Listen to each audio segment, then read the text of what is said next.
Then as you approach the court of the women, which is the beginning, the first court of the temple proper, the actual temple itself, the other is a court surrounding that temple. You go up those 5 steps that lead to the colonnaded terrace. You always entered on the east side. So you coming from the east side, you enter into the court of the Gentiles. You did have some other entrances, but you definitely entered the court of the women on the east. There was no other entrance. So you go up these 5 steps, and then there is a colonnaded porch or terrace on the north and the west and the south. And then you go a little further, and you have 4 steps that lead up to the gate beautiful, which is the entrance to the court of the temple. And on those 4 steps, this lame man laid, begging Peter and John for alms. Now, in the Orient, and the Jews were Orientals, all right, we're Occidentals. The Jews, the Semitic people, the Asians, they're all Orientals. And it was very common for poor people to lay at the entrances of temples and shrines. As people would come to worship, they would evince a more compassionate heart and would be more prone to give than outside the temple precinct. And then as the court of the women is 200 by 200, all right? And in each corner, do you remember what took place? What was setting in each corner? A, B, C, and D. And they were so labeled. First of all, there was a chamber at each corner. But outside the chamber were the treasury trumpets. This is called the treasury. When we come across the word treasury in the Gospels, it's always the court of the women. That's where they went to place their alms. And the widow who put in the 2 mites, she was in the court of the women, putting in her 2 mites into one of these receptacles. As you go toward the end of the court of the women, going further into the interior of the temple, you come to the gate Nicanor. I said there were 9 steps. There are 15. I said, why did I say 9? The only thing I can think of is the 5 steps leading up to the terrace surrounding the court of the temple, and then the 4 steps leading into the gate beautiful, and I added the 5 and the 4 and got 9. Carl will bear testimony that anybody who teaches and preaches is always trying to think ahead. And therefore, we're prone to say some things that are inaccurate. We don't intend to, but that's human nature. So take it for what you want. There were 15 steps leading up to that gate of Nicanor into the court of the Israelites. Now remember, the court of whatever means they could not go any further. So the court of the Gentiles meant they couldn't go any further. The court of the women means the women couldn't go any further. The court of the Israelites means that the Israelites couldn't go any further. The court of the priests meant that the priests couldn't go any further. And so this is the layout. And as you go toward the interior of the temple, it gets higher and higher and higher. The idea being that the Holy of Holies should be the highest of all of it in order to be closer to God than the other parts of the temple. I made a statement last week that there's no such thing as a poor Jew. You may think that was a disparaging remark. I did not intend it to be. I'm serious when I say there is no such thing as a poor Jew. They take care of their own. I don't care where they live. They take care of their own. Give you an example. In the synagogue, they had a man who served a purpose of collecting alms. He was called the receiver of alms. Every Friday, he would go throughout Jerusalem And there were other synagogues. Edersheim says there were 480 synagogues in Jerusalem, which was 1 mile by 1/2 mile. That's the city. 480 synagogues. And they had their receivers of alms. They would go out every Friday and collect money and give it to the widows and the fatherless. Every day, these widows and the fatherless would receive some kind, and there were other collections that were made throughout the town. The Jews always gave liberally to two things. They never counted how much money they were giving to the temple and to the poor. They were very liberal. And they just didn't want to pay a farthing to the Roman government.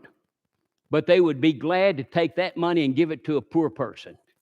They weren't trying to keep it. They just wanted to make sure that their people got it and not the Roman government.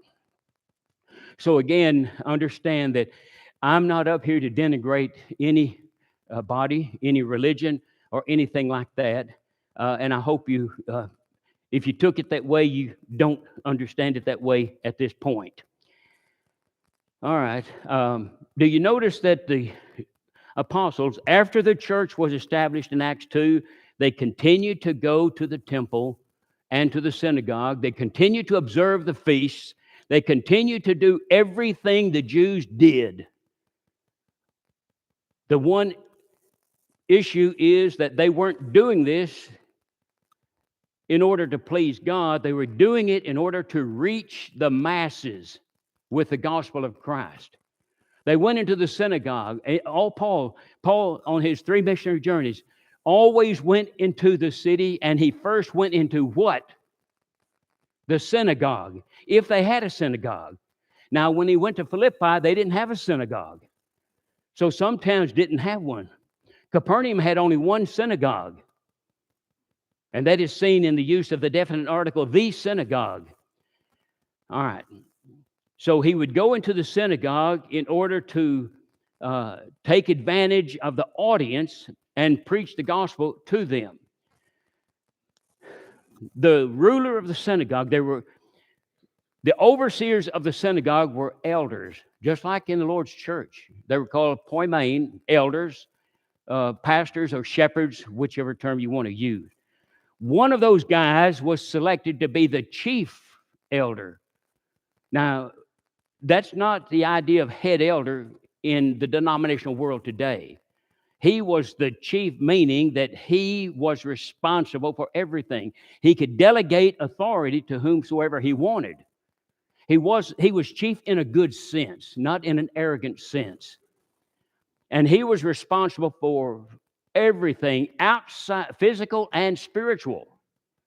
And whenever someone like Paul would come in, he would always ask him to speak. But it was always after they read the law and the prophets, never before. It was basically at the end of the service. I think I'll go ahead and jump the gun here. I was planning on saying it as we get into this parable. You remember me telling you that Alexander the Great died at the age of 32, 1 month shy of his 33rd birthday, when they reached Sutlej, India, and his men said, "We're through.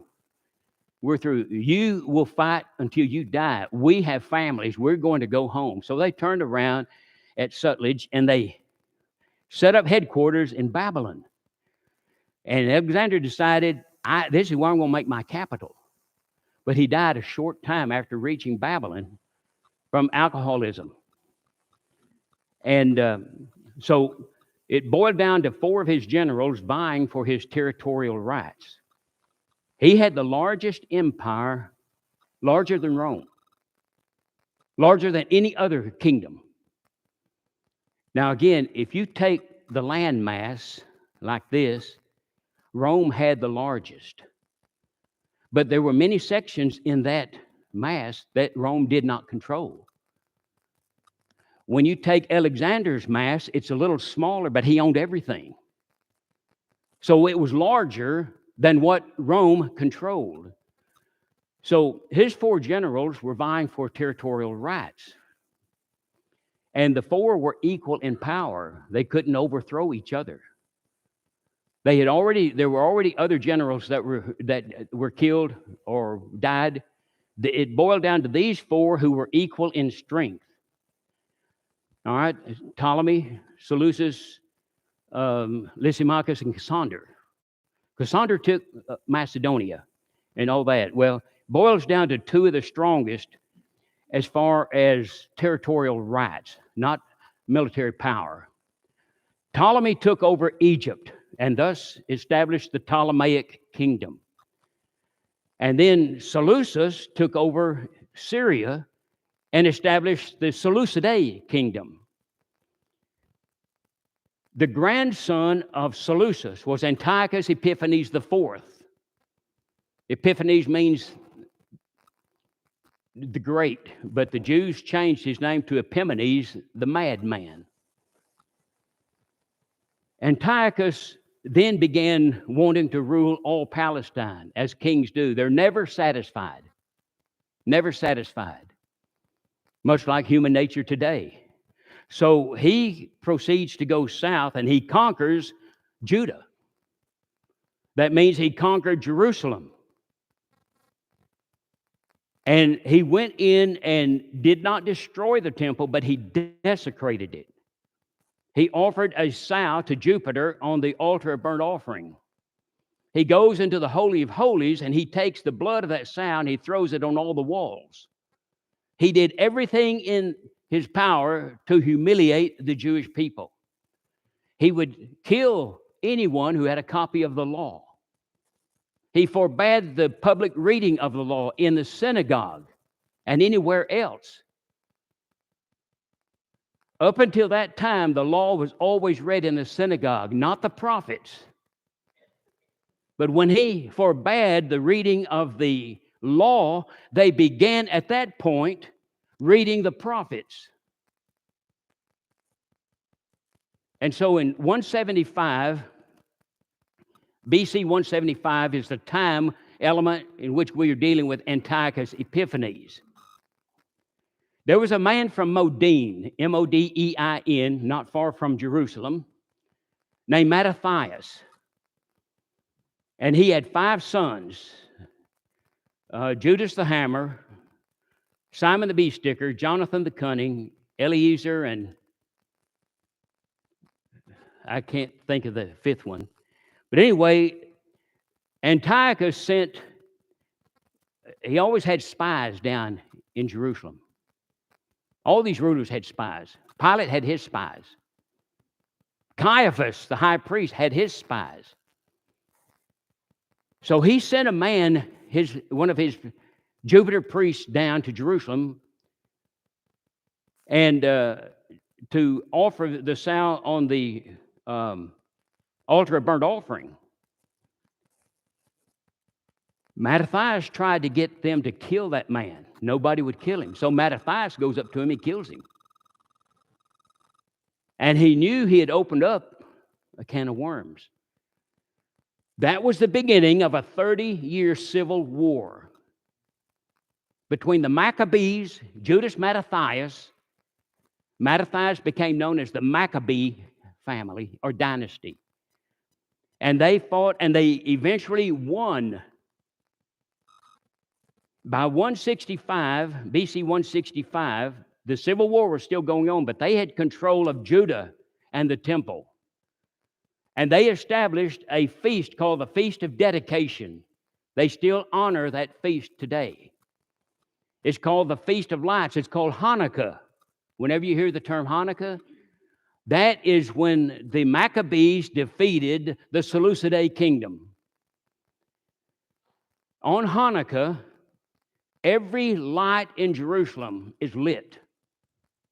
From an aerial view, I'm told that it looked like one big bulb. The whole city, the whole temple was lit up with their 6 candelabras. And then every house, every light that was in existence was on during that day called Hanukkah. So after Antiochus was destroyed, in the synagogue, they could continue to read the law. They had already started reading the prophets because they were forbidden to read the law, so that left the prophets. So whenever they had the freedom of reading the scriptures, they simply retained both. They read the law first, then they read the prophets. And after they got through reading the prophets, the ruler invited guests. On the Sabbath, 7 guests were always chosen to speak. Not necessarily was there a number on any other day.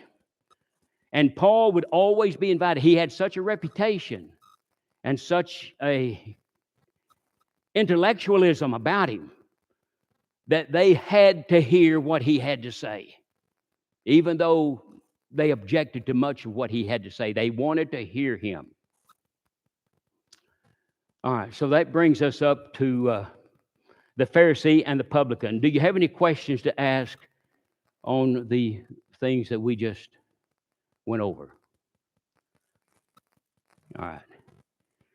So the Lord is still in the closing stages of his Perean ministry. Now, where is Perea?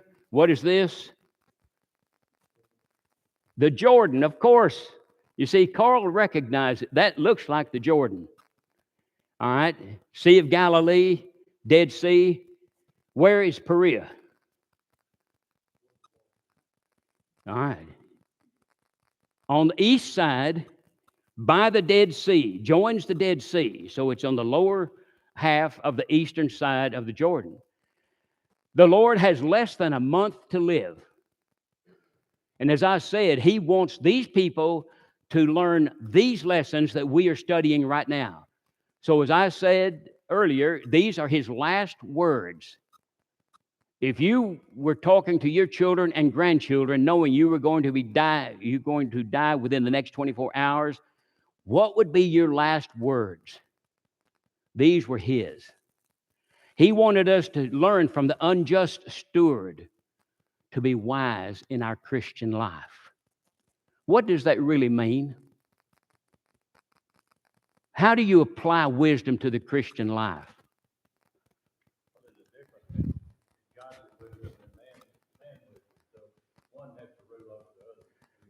Okay. Okay.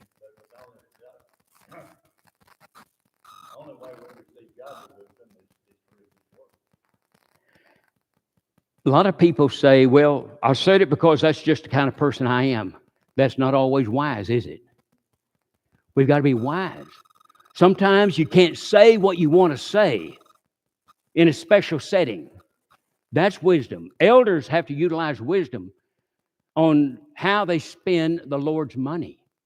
When we contribute to this congregation, these elders are accountable, not only to us, but to God especially. And they have to utilize these monies very, very wisely. So there's a lot of application of wisdom in the Christian life. We are in certain situations. Remember, may have told you this one time. I was in a study of about 25 people one time in the house. And the lady all of a sudden said, or Jody, and I go, what a question. And I simply said, turn to Matthew 19:9. That's all I said. She read it. She said, we're living in adultery.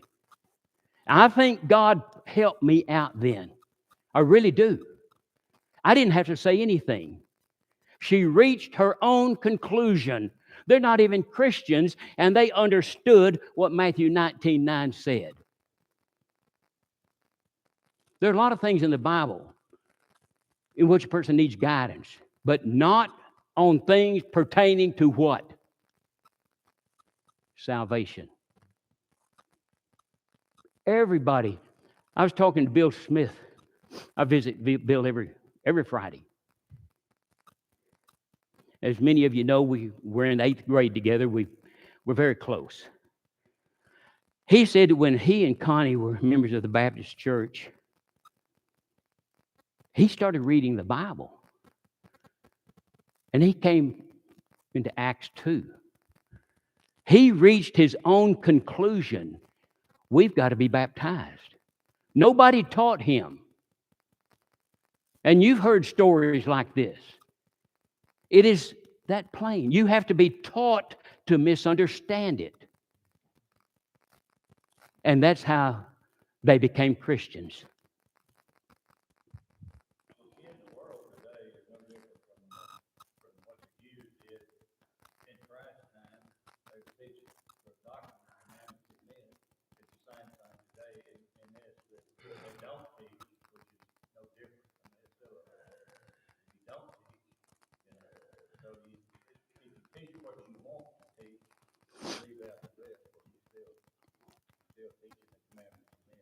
Exactly. Hadn't accomplished anything, have you, Dale? He went on to tell me, this is kind of humorous, but it's sad at the same time. The leaders of that Baptist church came out to see them. Never visited them before. Did any of you ever know Lonnie Teague? He preached at the Edgewood congregation. Lonnie Teague came out of atheism. He was converted. He was a preacher of the gospel, and he went right back into atheism. I knew Lonnie very well. We played, what do you call it, that kind of pool when you twist the handles and the guy kicks the ball? Football. Pardon? Football. Okay, football. We played that a lot. We always were with each other. But he got a job at Baylor Medical Center, very intellectual man. It's an example of intellect leading to atheism. He did not know how to assimilate his education. And higher education has no room for God. So after him, Greg Cummings came, and I followed Greg Cummings. Well, Lonnie and I studied with the assistant preacher of the Methodist Church, United Methodist Church in Wills Point. We were in his office studying. And might have been in my house. But anyway, we were sitting down studying the scriptures. The preacher, the main preacher, John Durr, was on a vacation. We baptized this guy. John Durr caught wind of it, and they cut their vacation off and came home and immediately got that fellow. And he went right back into the Methodist Church. My point is this: he understood exactly the scriptures we were showing him, that he had to be baptized into Christ. But back to Bill. So these leaders come to their house and say, y'all come back. We really want you back. And Bill said, you got to know Bill. He said, only if you let me get up and read out of the Bible. And they said, oh, no, we can't have that. We can't. Isn't that sad? You can't read the Bible? What in the world do the people, what are they being? Okay.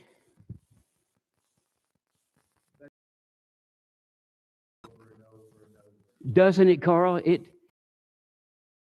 People have, just like Dale said a while ago, the people back in these days, in the Old Testament, today, and however long this exists, are the same way. They plug their ears like little children, and they close their eyes, and they don't see the truth. They don't hear the truth. The truth is non-existent. Therefore, I'm safe.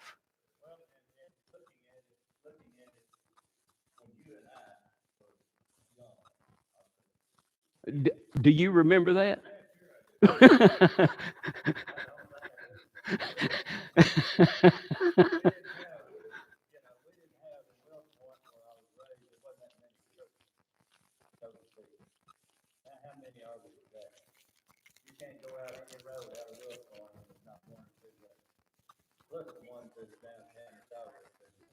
So what does that prove?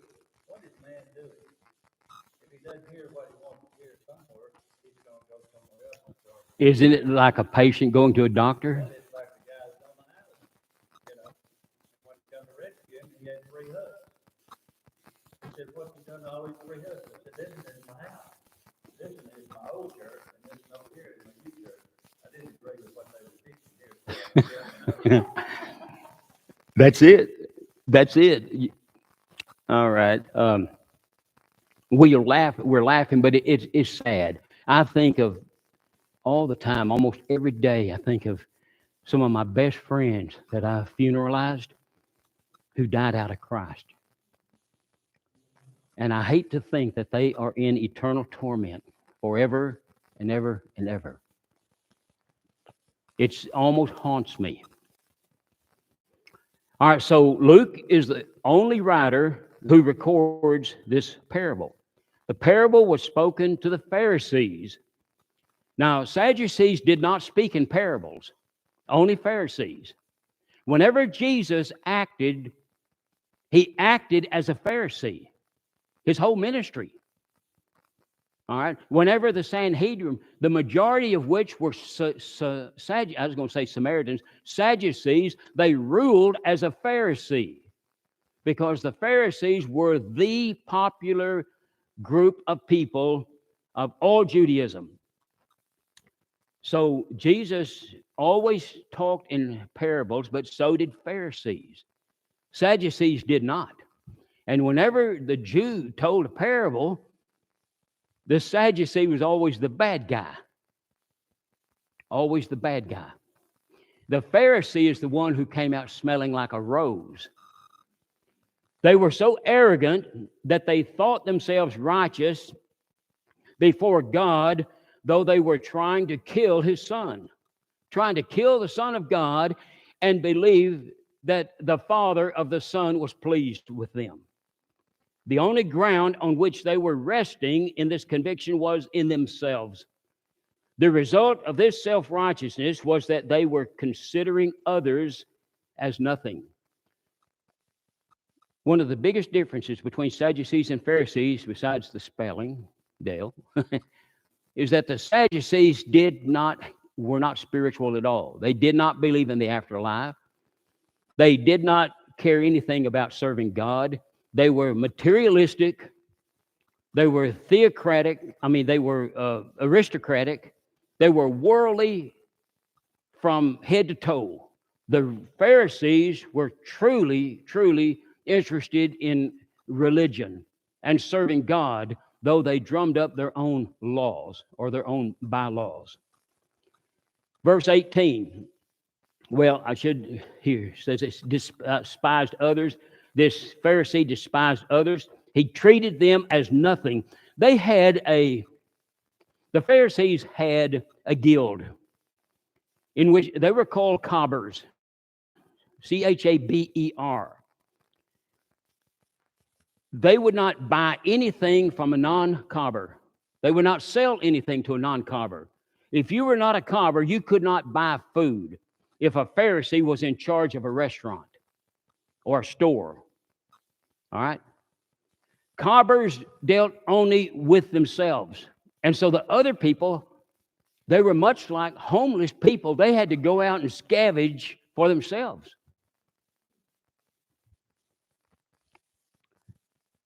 Now, verse 10. They went up into the temple to pray. And as I said, this is the court of the Gentiles, simply on the basis that this publican, if I say Republican, bear with me. This publican could not go any further. Devout Jews observed prayer 3 times every day.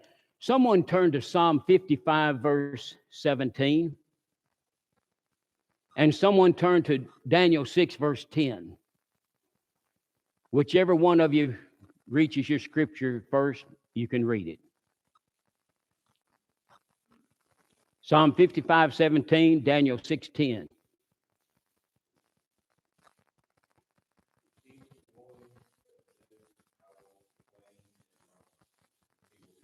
All right, evening, morning, and at noon.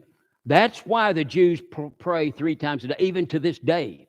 Public prayers. Go ahead with whoever has the other one.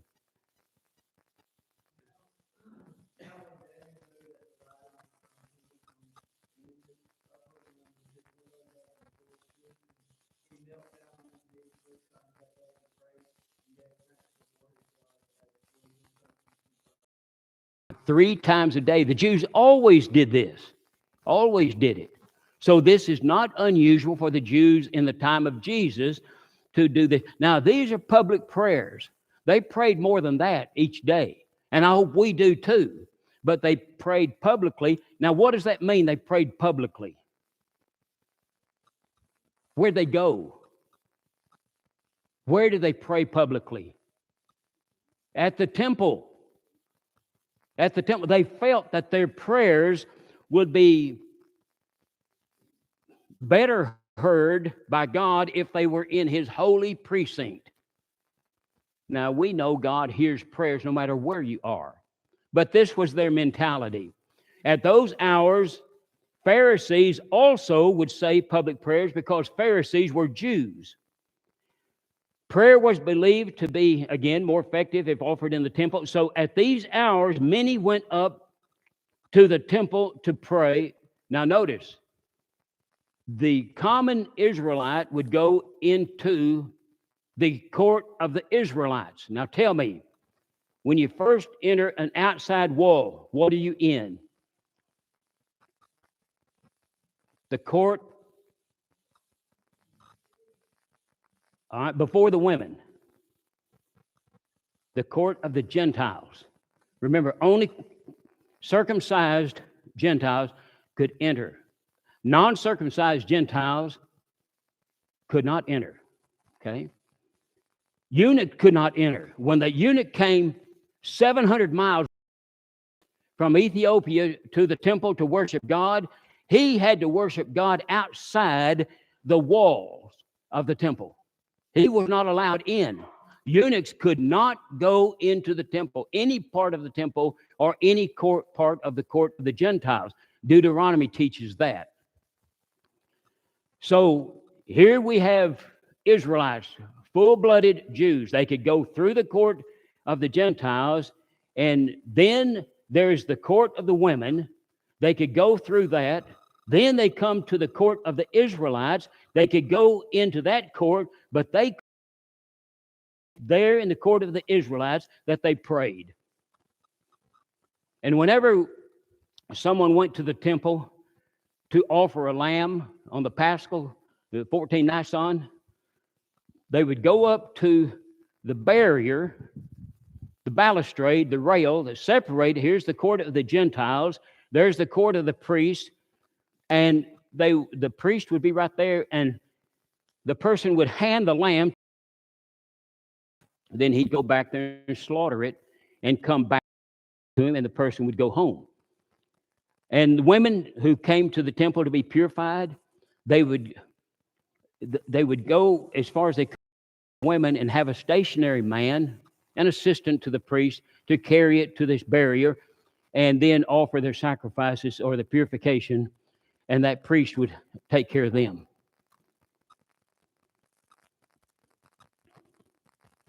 Jesus tells us of 2 such men, a Pharisee and a publican, the extremes in Judaism. The one stood at the pinnacle of holiness, and the other a wicked outcast. Pharisees looked down on all others as being sinners and outcasts. Not only publicans, they looked down on anybody. If you weren't a Pharisee, you were a second-class citizen. They had the wrong attitude toward their fellow men and toward God. Can you imagine that? Their own people, they viewed as dogs because they were the elite. Pharisee, this fraternity originated when the Seleucidae family, Antiochus Epiphanes, tried to Grecianize the Jewish world. Now, again, a lot of people say the sects of the day were the scribes, the Pharisees, and the Sadducees. No, the Sadducees were a sect. The Pharisees were a fraternity. You joined, okay? And the scribes were an office. They were not sects. Only the Sadducees were a sect. The Essenes were a sect.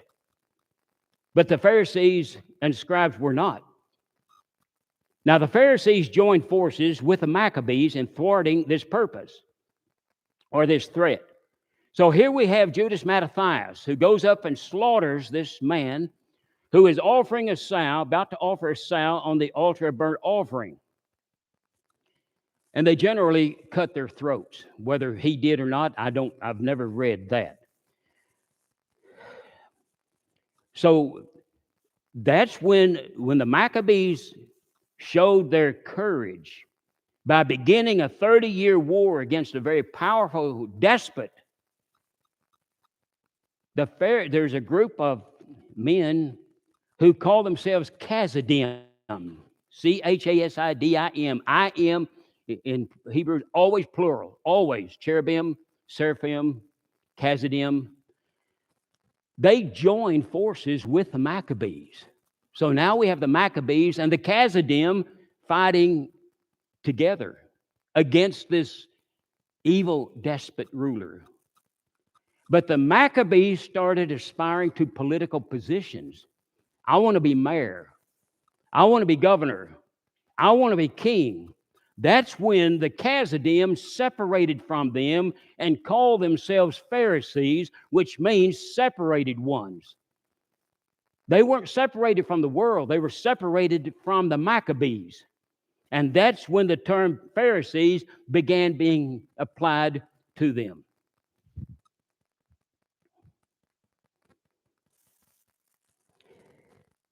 So at this time, they were called the Chassidim, which means the pious. They broke away from the Maccabees and called themselves Pharisees, separated one another. Excuse me. Pharisees were self-righteous, ostentatious, and obnoxious. What do I mean by ostentatious? Or what does the word mean? They want to be seen. Now, I've got in here, the Pharisees believed that piety was exhibited in saying 100 prayers a day. Can you believe that? How much work would you get done, Sheb, if you offered 100 prayers a day? Come on, kiddies. All right, thank y'all. Thank you, Carl.